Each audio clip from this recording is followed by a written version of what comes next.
একটা সংসার চালাইতে কিন্তু একটা গৃহিণীর অনেক বুদ্ধি খাটাইতে হয়, সাথে অনেক পরিশ্রম। তারপরে গিয়ে কিন্তু একটা সংসার খুব সুন্দর হয়। তো চলো আজকের ভিডিওতে আমি অনেক কিছু তোমাদের সাথে শেয়ার করব। ভিডিওটা একটু স্কিপ করো না, আশা করি তোমাদের কাছে ভালো লাগবে। সংসারের কাজকর্ম সাথে আমার মনের কিছু কথা, তো সব মিলিয়েই থাকবে আজকের ভিডিওটা।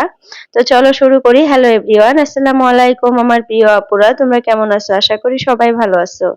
আলহামদুলিল্লাহ, তোমাদের দোয়া এবং আল্লাহর অশেষ রহমতে আমিও ভালো আছি। নাজনীন ব্লগ চ্যানেলে আরো একটা নতুন ভিডিও দেখার জন্য তোমাদের সবাইকে স্বাগত জানাইতেছি। আশা করি বরাবরের মতো আজকের ভিডিওটাও তোমাদের কাছে ভালো লাগবে। আর যদি ভালো লাগে প্লিজ একটা লাইক দিয়ে আমার পুরো ভিডিওটার পাশে থাকার অনুরোধ রইল আপুদের কাছে। তোমরা ভিডিওটা দেখো কিন্তু লাইক করো না, এটা কিন্তু খুবই খারাপ লাগে আমার। প্লিজ একটা করে লাইক করে দিও তোমরা। আগে কিন্তু আমার ভিডিওতে অজস্র লাইক আসতো, না হলেও 60টার মতো 50টার মতো লাইক আসতো, কিন্তু এখন একদমই লাইক নাই, আবার ভিউসও নাই। জানি না কেন এরকম হইতেছে, তার জন্য কিন্তু ভিডিও করতে একদমই ইচ্ছা করে না। মানে ভিডিওর প্রতি কোনো আগ্রহ নাই। এরকম ভিউজ আসলে, এরকম লাইক কমেন্ট আসলে কারি বা মানে ইচ্ছা থাকবে যে ভিডিও করি। আসলে একটা খুব মানে একটা কাজ আমরা যেটাই করি আর কি, খুব কষ্ট করেই কিন্তু করি, আর একটা জিনিসের আশাই কিন্তু করি। তো সারাদিন সংসারে কাজকর্ম করার পর এই ভিডিও শুট করে খুব সুন্দর করে এডিট করে তোমাদের সাথে শেয়ার করি একটা কারণেই, যাতে খুব সুন্দরভাবে তোমরা দেখো আর ভালো করে একটা করে কমেন্ট করো, আর কিছুটা যাতে ভিউ আসে। না হলেও 1000 ভিউ আসলে কিন্তু তাও ভালো লাগে। এত বড় বড় ভিডিও দেই, 16-17 মিনিটের একটা করে ভিডিও থাকে। সেই ভিডিওটা কিন্তু 1.5 ঘন্টা বা 2 ঘন্টারও থাকে, কেটে কুটে 16 মিনিট বা 20 মিনিট এরকম আনা হয়। তাহলে কত পরিশ্রম করতে হয় তোমরা একটু বলো। আর তোমরা ভিডিও দেখো তারপরেও একটা লাইক করো না। জাস্ট একটা লাইক করলে কিন্তু তোমাদের কোনো যায় আসে না, কোনো কিছু হবেও না। কিন্তু তোমাদের এই একটা লাইকে আমি কিন্তু আরো মানে নতুন একটা ভিডিও করার জন্য উৎসাহ পাই, এটাই। তো যাই হোক আপুরা, সকালে রান্না বান্না করে নিছি। রান্না বান্না তোমাদের সাথে আজকে শেয়ার করলাম না। তারপরে দেখো যে ঘর মানে পরিষ্কার করতেছি, মানে রান্নাঘরটা পরিষ্কার করতেছি, এইগুলাই তোমাদের সাথে শেয়ার করতেছি। আর অনেক কিন্তু ঘোরাঘুরি করলাম এই মাসটায়, এত ঘোরাঘুরি করা হইলো। জুলাই মাসটাও ঘোরাঘুরি করছি, আবার আগস্ট মাসটা এসেও দেখি যে ঘোরাঘুরি শেষ হইতেছে না। জানি না আমার কপালে কি খালি ঘোরাঘুরি আছে নাকি, মানে 2026-এ। তো আমি কিন্তু অনেক দিন থেকে মানে কোনো জায়গায় ওরকম ঘুরতে যাই না, কিন্তু এইবার মানে আমার ভাইয়ের বিয়ের পর থেকে এত ঘোরাঘুরি হইতেছে। আর এটা হবে স্বাভাবিক, কারণ নতুন শাকাই হয়েছে, তো তাদের সাথে একটু মানে টাইম স্পেন্ড করা, ঘোরাঘুরি এগুলা হবেই। কিন্তু এর মধ্যে দিয়ে মানে আমার একটু অসুবিধা হইতেছে, কারণ ছেলের এক্সাম এসে পড়ছে। আবার বাড়িতে একটু বসতে হয়, বাড়ির কাজকর্ম করতে হয়, ওকেও পড়াইতে হয়, তার মধ্যে দিয়ে আবার তোমাদের সাথে ভিডিও শেয়ার করি। আসলে আমি একা হাতে কতগুলা কাজ করি সেই কথাটাই তোমাদের সাথে আজকে শেয়ার করব। আমি একা হাতে সংসারের সমস্ত কাজ একদম নিখুঁতভাবে করি, একটা কাজও ফেলে রাখি না যে এটা আজকা করবো না কালকা করব। যেটা দেখতেছি যে করতে হবে এরকম হয়ে আছে, ওই কাজটা কিন্তু আমি তাড়াতাড়ি করে ফেলি। আর একটা সংসারে কত কাজ থাকে তোমরা কিন্তু ভালো করে জানো। আমার কোনো হেল্পিং হ্যান্ড নাই, ওরকম কোনো সাথে মানুষ নাই। আমার কিন্তু একদম সিঙ্গেল একটা মানে সংসার, আমার একান্তই একটা সংসার। তো সেখানে কত কাজকর্ম আমাকে নিজে হাতে করতে হয়, তোমরা এটা মানে বুঝতে পারো। আমাকে আর বলতে হবে না, যেহেতু আমি পরিষ্কার পরিচ্ছন্ন থাকতে ভালোবাসি। এই যে দেখো, এই যে কাজগুলা যে করতেছি, এগুলা কিন্তু সপ্তাহে একদিন হলেও আমি করি। আর প্রত্যেকদিন তো মুছামুছি আছে, প্রত্যেকদিন কাপড়ের সাহায্যে, সাবানের সাহায্যে কিন্তু ধোয়া ধুই মুছামুছি করি। যার জন্য কিন্তু বাড়িটা এখনো পরিষ্কার নতুনের মতোই আছে, একদম চিকচিকা আছে। মনে হয় না যে আমি 1 বছর মানে 1 বছর হবে আর আমরা এই বাড়িতে আসছি, হয়তো 2-3 মাস আর বাকি আছে, তারপরে কিন্তু 1 বছর হবে। তারপরেও কিন্তু বোঝা যায় না যে 1 বছর হয়েছে। একদম মানে এরকম করে রাখি, তো কতটা পরিশ্রম করতে হয় এটা তাহলে তোমরা নিজেরাই আর কি ধারণা করো। তারপরে আবার কিছু গাছ লাগাইছি, সেগুলোর আবার দেখাশোনা করতে হয়। তারপর আবার 2টা বাচ্চা আছে, ওদের খাবার দাবার, গোসল করা, ওদেরকে সময় দেওয়া, ওদের মানে সবকিছু করা আমি করি। তারপরে রান্না বান্না, কাপড় ধোয়া, মানে যত কাজ আছে সবকিছুই কিন্তু আমার নিজের হাতে করি। আবার ছেলেকে পড়ান, তো ছেলের কিন্তু কোনো টিউশন নাই, কোনো কিছু নাই। ওকে যত মানে যতটুকু পারি আমি পড়াই, তারপরে কিন্তু রেজাল্ট খুবই ভালো হয়। তাহলে আমি কত মানে কিভাবে ওকে পড়াই, কতটুকু পড়াইলে একটা বাচ্চার রেজাল্ট 100-এর মধ্যে 90% থাকে আর কি। তো ওইভাবে ওকেও মেনটেন করি। তারপরে মেয়েটারও যত্ন নেই, আবার হাজবেন্ডেরও সময় মতো সবকিছু করে দেই। যখন যেটা লাগবে মানে যখন যেটা লাগে ওর সবকিছু আমি নিজে হাতে করি। তারপরে নিজের শরীরের যত্ন তো আছেই, সেটা বাদই দাও, সেটা এক সাইডে রাখো।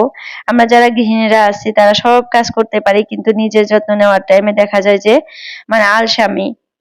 তারপরেও কত টাইমে নিতে হয়, কারণ আমরা যেহেতু বাইরে যাই, মানুষকে দেখি, মানুষের সাথে অল্প মেলামেশা করি, তো ওই হিসাবে নিজেকে একটু মানে ওই রকম করে আর কি রাখতে হয়। তো তার জন্য কিন্তু নিজেরও একটু খেয়াল রাখতে হয়।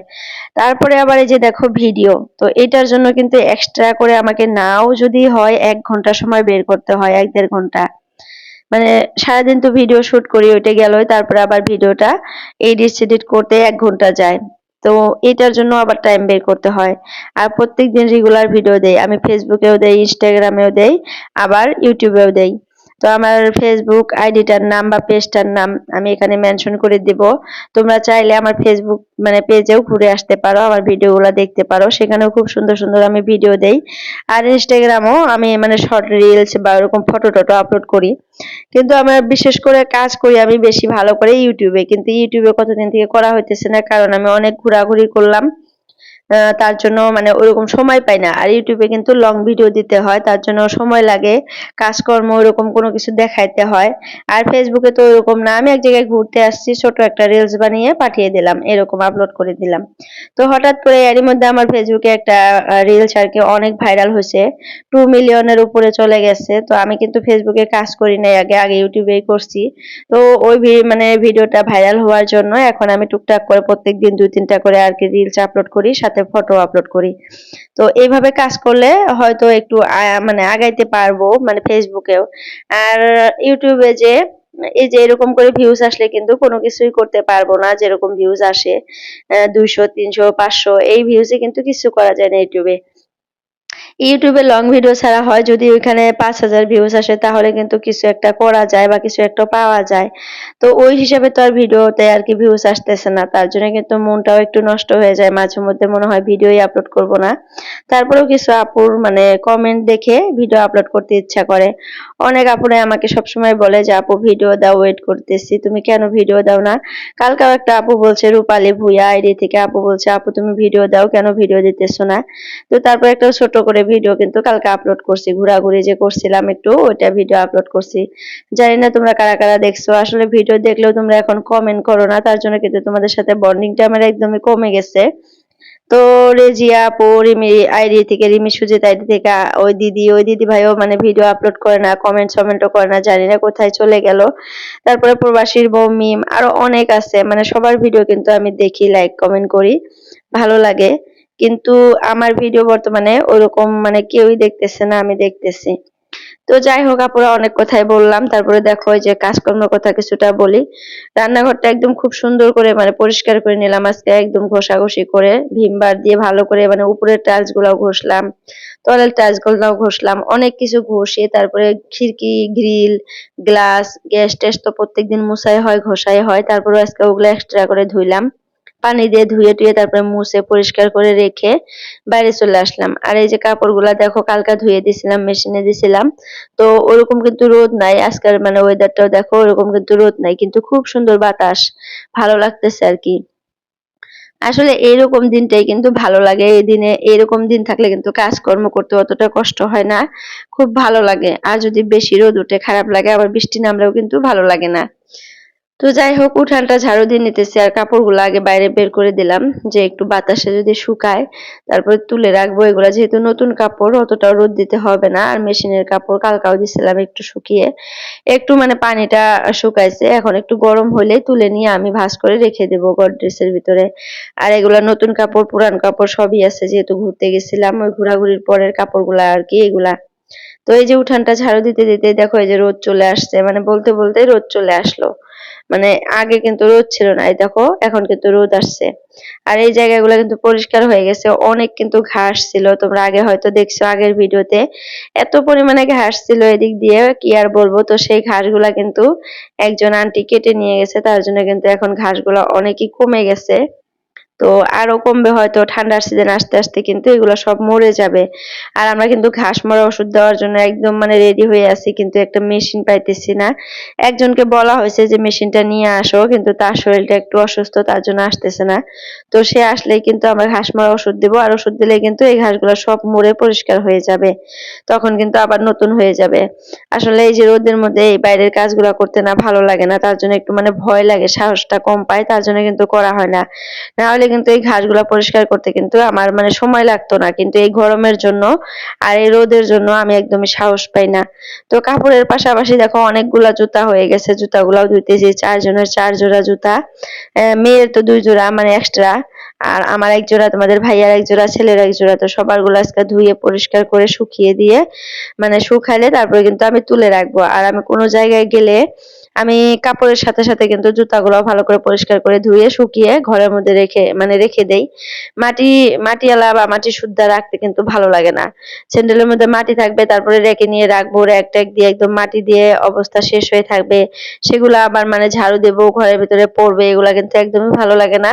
তার জন্য বাইরে থেকে একটু কষ্ট করে ধুয়ে পরিষ্কার করে শুকিয়ে তারপরে ঘরে নিয়ে রাখলে দেখবা জুতাগুলাও খুব ভালো থাকে, তারপরে ঘরটাও পরিষ্কারই থাকে। তো কিছুগুলা কাজ আছে এরকম একটু কষ্ট হয়, তারপরে মানে করলে জিনিসগুলা ভালো থাকে। আর সাংসারিক জীবনে কিন্তু অনেক পরিশ্রম, অনেক বুদ্ধি, অনেক সাহস মনের ভিতরে রাখতে হয় যে এটা আমি করব, ওইটা করব, এইভাবে করব, ওইভাবে করব, তারপরেই তো দেখবা তোমার মানে সংসারটা খুব সুন্দর হইতেছে, বা খুব সুন্দর গুছানো সাজানো, মানুষ দেখে বলবে খুব সুন্দর একটা বাড়ি, এরকম। আর এই সুন্দর বাড়িটার পিছনে যে একজন গৃহিণীর কতটা হাত থাকে, এটা কিন্তু সবাই জানে, এটাকে বলতে হবে না। এমনি এমনি কিন্তু এই সুন্দর হয় না, এমনি এমনি কিন্তু খুব সুন্দর গুছানো থাকে না। গৃহিণীদের একটু পরিশ্রম করতে হয়, কষ্ট করতে হয়। তো এই যে এখানে দেখো কতগুলা বাসন যে ধুইছিলাম আমি বেসিনে, এখানে শুকিয়ে দিচ্ছি, এগুলা শুকাইলে আবার তুলতে হবে। আসলে একবার শুকাইয়া দেই, শুকায় আবার তুলি, মানে 2-3 বার করে, এক কাজে 2-3 বার করতে হয়। আর এখানে দেখো কাজকর্ম প্রায় আধা হয়ে গেছে, তারপরে তোমাদের ভাইয়া ঘুম থেকে উঠলো, তারপরে দুজনে মিলে এখন চাটা খাবো। আজকে বুট রান্না করছিলাম, মুড়ি দিয়ে দুধ চা দিয়ে খাবো আজকে। প্রত্যেকদিন রুটি খেতে ভালো লাগে না, তার জন্য আজকে এই কাজটা করছি। আর আমরা যে ঘুরতে গেছিলাম সবাই মিলে অনেক এনজয় করছি, অনেক ফুর্তি করছি। আসলে কোনো জায়গায় গেতে ভালো লাগে, আসার পর কিন্তু একদমই ভালো লাগে না, মনটা নষ্ট হয়ে যায়। তারপরে তো আসতেই হবে, যেহেতু এটা মানে এটাই আমাদের মেন ঠিকানা, আসল ঠিকানা। যত জায়গায় যাই, যতই ঘোরাঘুরি করি, লাস্ট টাইমে কিন্তু দিন শেষে নিজের একটা যে সংসার আছে সেখানেই কিন্তু আসতে হবে। আর এটা আর কি বলার, তো যাই হোক, দেখো বেড কভারটা ভালো করে গুছিয়ে নিতেছি। মানে ঘরের কাজকর্ম তো টুকটাক শেষ, রান্নাঘরের রান্না বান্নাও শেষ, চাটাও খেয়ে নিলাম। এখন বেডরুমটা, ড্রয়িং রুমটা ভালো করে পরিষ্কার করে তারপরে ঘর টর গুলা ঝাড়ু টাড়ু দিয়ে তারপরে কিন্তু ঘর বাড়িগুলা মুছে নেব। আর এদিকে আমার মেয়ের সাথে একটু মানে কেলটাকেলটি করলাম যে আম্মু তুমি কি করো, আমার একটু কাজ করে দাও, এটা ওটা বললাম। তো মানে হাসাহাসি করতেছে, ও খুবই দুষ্ট। আর দুইজনের দেখো আজকে কাপড় ম্যাচিং হয়ে গেছে, ও ইয়েলো কালার ফ্রক পিনছে আর আমি ইয়েলো কালার ওড়না পরছি। তো প্রায় একই একই দেখা যাইতেছে, মানে আমি ক্যামেরায় দেখলাম। তো এই যে দেখো কি সুন্দর করে খেলতেছে, ওর ভাই তো স্কুলে চলে গেছে, ওর আব্বু চলে গেল। এখন সারাটা দিন আমার সাথে এরকম কথা বলবে, খেলবে, পিছন পিছন ঘুরবে। আসলে এখন না আমার আর বোরিং ফিল হয় না আমার মেয়েটার জন্য, কারণ ও সবসময় আমার সাথে মানে হাসাহাসি, খেলটাকেলটি, কথা বলা সবকিছুই করে। আর ও এখন যেহেতু পাক্কা বুড়ির মতো কথা বলতে শিখে গেছে, সব কথাই আমার সাথে বলে। তো তার জন্য কিন্তু ভালো লাগে। আর একটা মেয়ে যে মানে একটা মেয়ে কন্যা বা মেয়ে সন্তান হওয়া যে কতটা বাড়ির মধ্যে একটা শান্তি, এটা আমার মেয়ে হওয়ার পর সে আমি বুঝতে পারছি। আগে আমি অনেক শুনছি যে সংসারে মেয়ে সন্তান থাকলে সেই সংসারে শান্তি থাকে। তো এটা আমি হাড়ে হাড়ে এখন বুঝতে পারতেছি যে আমার মেয়েটা হওয়ার পর থেকে আমি দেখতেছি যে আমার সংসারে কতটুকু শান্তি। মানে একটা মেয়ে মানুষ বাড়িতে থাকলে ওকে মানে যত কষ্টই থাক, ওই মেয়েটার দিকে যদি একবার তাকাও, ওই সন্তানটার দিকে যদি একবার তাকাও, তাহলে দেখবা যে তোমার মানে মনের ভিতরে আলাদা একটা শান্তি চলে আসে। কথাটা এরকম না যে ছেলে সন্তানকে দিয়ে শান্তি হয় না, এটা হয় না, ওটা হয় না। ছেলে সন্তানও কিন্তু সন্তান, মেয়ে সন্তানও কিন্তু সন্তান, নিজেরই সন্তান। কিন্তু ছেলে সন্তানের ইটা আলাদা থাকে, একটা কর্তব্য বা ওরকম একটা থাকে যে এটা আমার মানে কি বলবো, ভবিষ্যতের চাবিকাঠি একটা ছেলে সন্তান। আর মেয়ে সন্তান এরকম হয় যে ওকে দেখলে বা ওর দ্বারা আমার অনেক হেল্প হবে। বা একটা মেয়ে সন্তান থাকলে কিন্তু মায়ের অনেকই মানে হয়, হেল্প হয়। আর মেয়ে কি আর বলবো আপুরা, তোমাদেরকে আর কি বলে বুঝাইতে পারতেছি না। মেয়ে একটা সংসারে থাকলে যত কষ্টই থাকুক, মেয়েরা আর কি হয়, লক্ষ্মী হয়। আমার মেয়েকে দেখি আমি একটা চিপসের প্যাকেটও যদি এনে দেই, ও আগে খুলবে, খুলে মানে আমাকে খুলে দিতে বলবে, আমি খুলে দিব, তারপরে ভিতর থেকে একটা চিপস বের করে, যদি ওর আব্বু থাকে প্রথমে ওর আব্বুকে খাওয়িয়ে দেবে, তারপরে আমাকে খাওয়িয়ে দেবে, তারপরে ও খাবে। কিন্তু আমার ছেলেটা কিন্তু এটা করে না। ওকে মানে কোনো খাবার টাবার বা ওরকম কোনো কিছু দিলে ও তাড়াতাড়ি করে গিলে ফেলবে বা খেয়ে ফেলবে এরকম। তো এইখানে দেখো বোঝা যায় যে মেয়ে মানুষ কতটা একটা শান্তির জিনিস আর লক্ষ্মী। মেয়ে মানুষের কিছু আচার ব্যবহার থাকে যেগুলা দেখলে আর কি মনের ভিতরে শান্তি লাগে। এই যে পিছন পিছন ঘোরাঘুরি করে, খেলাধুলা করে, কত সুন্দর করে কথা বলে, হাঁটাহাঁটি করে, ফ্রক পরে থাকে, পায়ের মধ্যে পায়েল পরছে, মা কড়ি পরছে, এগুলা দেখেই কিন্তু খুবই ভালো লাগে। আর এগুলাই কিন্তু একটা মায়ের শখ থাকে যে একটা মেয়ে হবে, আমি নিজের হাতে সাজাবো, ও হাঁটবে, খেলবে, দেখবো, আমার খুব ভালো লাগবে। তো সেটা কিন্তু আমারও আশা ছিল। যাই হোক, আল্লাহ আমার আশা পূরণ করছে। তার জন্য কিন্তু আমি সবসময় আল্লাহর কাছে শুকরিয়া আদায় করি। তো দেখো আমার সব কাজ কিন্তু শেষ। থালি বাসনগুলাও শুকিয়ে দিছিলাম, সবগুলা তুলে নিয়ে এসে জায়গায় রেখে দিলাম। আর এদিকে দেখো এখন ২টার মতো বাজে, যে ছেলে আর ছেলের বাপ আসলো। এখন ওদেরকে ভাত দেবো, আমিও ভাত খাবো। তো যাই হোক আপুরা, আজকের জন্য ভিডিওটা আমি এতটুকুই রাখতে চাই, আর লং করবো না। সবার সুস্বাস্থ্য কামনা করে আজকের জন্য বিদায় নিলাম। বাই বাই, আল্লাহ হাফিজ।